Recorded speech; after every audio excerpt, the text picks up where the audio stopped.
ये मीरा की अमर भक्ति जहर से मर नहीं सकती।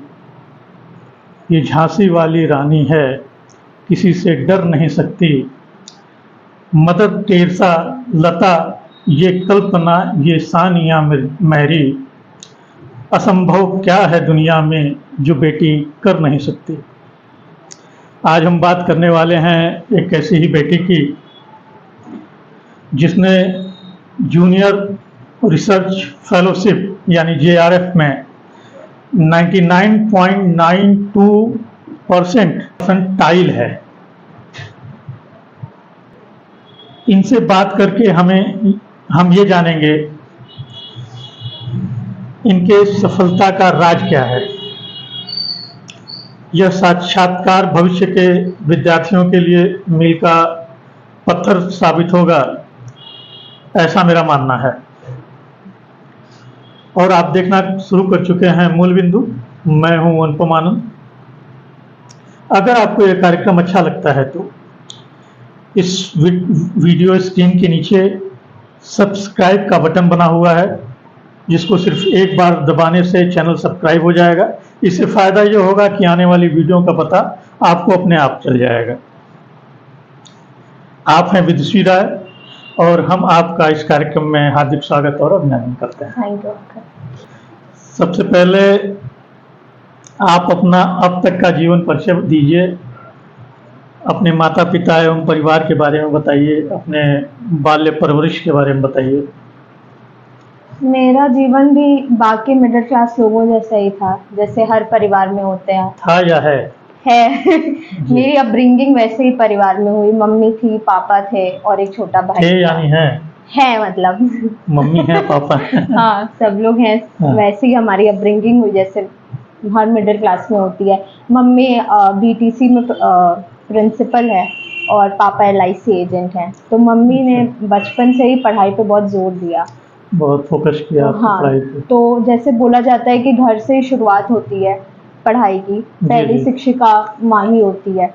तो मेरे लिए लर्निंग जो स्पेस था वो मेरे घर पे, चाहे वो कॉग्निटिव लेवल पे हो, इंटेलेक्चुअल लेवल पे हो या इमोशनल लेवल पे हो, तो वैसा पर्सनालिटी डेवलपमेंट में मम्मी पापा का बहुत रोल रहा। बड़ा। और भाई के साथ भी अच्छा बॉन्ड था, तो ऐसा कभी कुछ खराब नहीं हुआ। सब कुछ बहुत सेटल्ड और एक स्थिर चलता रहा, प्लेन वे में चलता रहा। हाँ। कितने भाई बहन हैं आप लोग? एक ही भाई और मैं। सबसे पहले आप ये बताइए कि आपको कैसा लग रहा है, कैसा महसूस हो रहा है ये उपलब्धि हासिल करके? अच्छा लग रहा है। मम्मी पापा बहुत खुश हैं, वो देख के मुझे ज्यादा खुशी हो रही है। पापा ही नहीं, पूरा भारत विकास परिषद परिवार और जितने भी सगे संबंधी हैं सब खुश हैं। और मुझे तो बहुत हार्दिक खुशी हुई इस बात की चर्चा होकर के। जब सुना मैंने तो मैंने तत्काल फ़ोन किया और बधाई दी। आपकी शिक्षा दीक्षा के बारे में बताएं कि कहाँ से हुई, कैसे हुई? बचपन से ही कॉन्वेंट स्कूल में ही पढ़े हम लोग। कॉन्वेंट? हाँ, मम्मी का था कि इंग्लिश मीडियम, इंग्लिश क्योंकि अब इतना ग्लोबलाइजेशन हो गया है तो आपका बिना उसके तो स्ट्रॉन्ग होना चाहिए, तो इसलिए कॉन्वेंट से ही पढ़े। 10th सेंट जॉन से। 10th सेंट जॉन से किया? 10th और 11th? 10th और 12th दोनों सेंट जॉन से किया। और 10th में मैंने 92 परसेंटेज पाए और 80 परसेंटेज 12th में। उसके बाद फिर बहुत जगह का फॉर्म भरा, लेकिन किस्मत बनारस हिंदू यूनिवर्सिटी लेके चली गई। वहाँ का बहुत फेमिलियर बैकग्राउंड था, क्योंकि हम लोग भी पूर्वांचल साइड से ही आते हैं और वहाँ का भी बैकग्राउंड वैसा ही था। तो बैचलर्स और मास्टर्स दोनों मैंने वहीं से किया। BA ऑनर्स इंग्लिश और MA ऑनर्स इंग्लिश। तो इंग्लिश लिटरेचर से ही मैंने अपना। अच्छा, इंग्लिश लिटरेचर से किया? हाँ। और अच्छा ही था। 83 परसेंटेज था उसमें BA में और 72 परसेंटेज था मास्टर्स में। फिर उसके बाद आपने PhD के लिए? हाँ, अभी अब तो JRF हो गया, अब अप्लाई करेंगे यूनिवर्सिटी। तो PhD भी हमें लगता है इंग्लिश लिटरेचर। हाँ, ये JRF हम लोग इंग्लिश लिटरेचर में मैंने दिया। वेरी गुड है। इसके अंतर्गत करेंगे BHU से ही? अप्लाई तो बहुत जगह से करना है। हाँ, सेंट्रल यूनिवर्सिटीज भी देती हैं, जब JRF हो जाता है तो आपको स्टाइपेंड मिलता है हर महीने, अच्छा। ताकि आप रिसर्च बिना किसी रुकावट, क्योंकि हाँ, हर कुछ किसी कुछ का मिलता है, फाइनेंशियल हाँ। बैकग्राउंड हाँ, उतना स्ट्रांग नहीं हाँ, होता हाँ, है, हाँ, हाँ। तो ये कभी रुकावट ना हो किसी के रिसर्च करने में, इसका ध्यान दिया गवर्नमेंट ने, जिसके लिए JRF वगैरह है। तो इसीलिए सेंट्रल यूनिवर्सिटीज और IIT में, NITs में अप्लाई कर सकते हैं। तो क्या मन बनाया है कि कहाँ से आप करेंगे? मेरा तो एम है IIT या BHU JNU से। बेचू बढ़िया है। हाँ, बहुत अच्छा है। बहुत बढ़िया है। ठीक है। आप अपनी सफलता का श्रेय किसको देना चाहेंगे? मम्मी पापा का बहुत सपोर्ट रहा है, टीचर्स और फ्रेंड्स कुछ ऐसे सेलेक्टिव थे मेरे। एक्चुअली जब आप कोई भी कॉम्पिटिटिव एग्ज़ाम देते हैं तो वहाँ पे केवल आपका हार्ड वर्क या फिर आपका कंसिस्टेंसी इम्पॉर्टेंट नहीं होती है, नहीं होती है। आपको पूरी तरह से समर्पित होना होता है उसमें। तो आप मेंटली, फिजिकली, इमोशनली अटैच होते हैं उस एग्ज़ाम से। जी जी। तो कभी कभी ऐसे दिन आते हैं जब आप एंग्शियस हो जाते हैं, जब आपको गिव अप करने का मन करता है, तो वहाँ पे फैमिली सपोर्ट या कुछ ऐसे सेलेक्टिव फ्रेंड्स जो सच में आपकी सफलता चाहते हैं, उनसे बात करते रहना, उनसे मोटिवेट होना, वो बहुत इम्पोर्टेंट होता है। जी। तो उन सभी लोगों को जिन्होंने मेरा इस जर्नी में साथ दिया, वो सभी श्रेय के हकदार हैं। हकदार हैं। कुछ नाम नहीं बताएंगे? मम्मी और पापा है, भाई ये तो भी भाई सबसे पहले भाई भी मोटिवेट करता था। जी, ऑनलाइन कुछ टीचर्स, इंस्ट्रक्टर्स का हेल्प लिया था, कल्याणी मैम है, और फ्रेंड है मेरी एक सुमुल, मेरा भाई है, वो भी बहुत पॉजिटिव रखता था मुझे। पढ़ाई के अलावा किन चीज़ों में रुझान है आपका? बुक रीडिंग और कभी कभी थोड़ी राइटिंग कर लेती हूँ, और पेंटिंग है। राइटिंग भी करती हैं? हाँ, राइटिंग में क्या करती हैं? पोएम करती हूँ, शॉर्ट स्टोरीज लिखी हूँ 2-3। और पेंटिंग के बारे में बता रही थी आप? पेंटिंग करती हूँ, पेंटिंग और कुकिंग करती हूँ, बट वो एज अ मेडिटेशन करती हूँ, बिकॉज मुझे अच्छा, मेडिटेशन भी करती हैं? जब एंग्शियस होती हूँ तो मुझे लगता है कि कुकिंग और पेंटिंग ऐसी चीज़ है जो आपका पेशेंस चाहता है। तो अगर आप पेशेंटली उसमें इन्वॉल्व होते हैं तो आपका जो एंग्जाइटी लेवल रहता है वो थोड़ा सा काम डाउन हो जाता है। तो मेरे लिए वो एक थोड़ा मेडिटेशन, एंग्जाइटी मेंटेन रहती है। हाँ। अच्छा, बहुत से लोगों का रुझान ट्यूशन के, आज के बच्चों का रुझान बहुत ट्यूशन की तरफ है, कोचिंग की तरफ है। तो कोचिंग और ट्यूशन के बारे में आप क्या राय रखती हैं? सब्जेक्टिव अप्रोच है इसका। मुझे लगता है कोचिंग और ट्यूशन ज़रूरत के हिसाब से करना चाहिए। अगर ज़रूरत नहीं है और लग रहा है कि आसपास के लोग कर रहे हैं इसलिए कर लें, तो वो नहीं होना चाहिए। बच्चे तो यही देखते हैं कि सब जा रहा है तो हम भी जाएं। हाँ, इसलिए नहीं जाना चाहिए। अगर आपको एजुकेशनल इंस्टीट्यूट जहाँ पे भी आप इनरोल हैं, अगर वहाँ से आपको सफिशिएंट गाइडेंस मिल रहा है, आप किसी कॉम्पिटिटिव एग्जाम में हैं या किसी चीज़ में भी हैं, तो अगर आपको सफिशिएंट गाइडेंस मिल रहा है तो आपको जाने की ज़रूरत नहीं है। लेकिन कभी कभी नहीं मिल पाता, उसमें मैं टीचर्स की गलती नहीं दूंगी, क्योंकि वो लोग भी पढ़ाने में, अपना कोर्स कंप्लीट करने में इन्वॉल्व रहते हैं, तो वो एक्स्ट्रा चीज़ें नहीं कर पाते हैं। हाँ, टीचर्स तो देते सबको हैं, कोई ले कोई ना ले। हाँ, तो जो नहीं ले पाया उसके लिए कोचिंग की आवश्यकता है। हाँ, गाइडेंस और स्टडी मटेरियल अगर आपको लग रहा है कि आप नहीं कर पाएंगे खुद से, तो आप जा सकते हैं, लेकिन उसमें भी आपको एक क्राइटेरिया सेट करना पड़ेगा, क्योंकि आजकल इंटरनेट का ज़माना है, तो लोग फॉर्म शो बहुत ज़्यादा करते हैं, एजेंडा बहुत चलाते हैं कोचिंग का, कि हमारे यहाँ बच्चे आए, हमारे यहाँ से इतने बच्चे निकले। यही है, सारी कोचिंगें व्यवसायिक ही हो गई हैं। हाँ, स्कूल में तो बहुत कम रह गई। तो अगर आपको वो देख के टीचर्स के पास नहीं जाना, आपको इंस्ट्रक्टर में देखना है कि वो टीचिंग लर्निंग पे फोकस करे। आपको देखना है कि वो आपके फ्यूचर के लिए कितना डिवोटेड है। आपको भले उसके पास 15 ही बच्चे हों, लेकिन अगर वो टीचर सच में पढ़ाना चाहता है तो वो 15 वाले बच्चों वाले टीचर्स के पास ही जाना चाहिए। मैंने तो यहाँ तक देखा है कि बड़े अच्छे अच्छे बच्चे जो है कोचिंग में जाने के बाद मार्ग भ्रमित हो जाते हैं, अपने सही मार्ग पर नहीं जा पाते, क्योंकि वैसा गाइडेंस गाइडेंस नहीं मिल पाता है। तो ये भी चूज करना बड़ा जरूरी है कि हम जा रहे हैं वो हमारे लायक है कि नहीं है। हाँ, इसलिए ना फॉर्म शो जो चलता रहता है यूट्यूब वगैरह पे कि हम लोग इतना अचीव कर लिए, हाँ, तो वो सब चीजें देख के नई कोचिंग सेलेक्ट करनी चाहिए। और हम लोग सोशल मीडिया पर बैठे हुए हैं, और इसी से संबंधित आपसे सवाल है कि सोशल मीडिया में पढ़ाई बाधक है या फिर सहायक, क्या राय रखती हैं आप? इंटरनेट और टेक्नोलॉजी की अगर मैं बात करूं तो बहुत ऐसा ड्रास्टिक चेंज आया है उसकी वजह से एजुकेशन सिस्टम में, क्योंकि अब केवल एक टीचर ही स्रोत नहीं रह गया है नॉलेज का।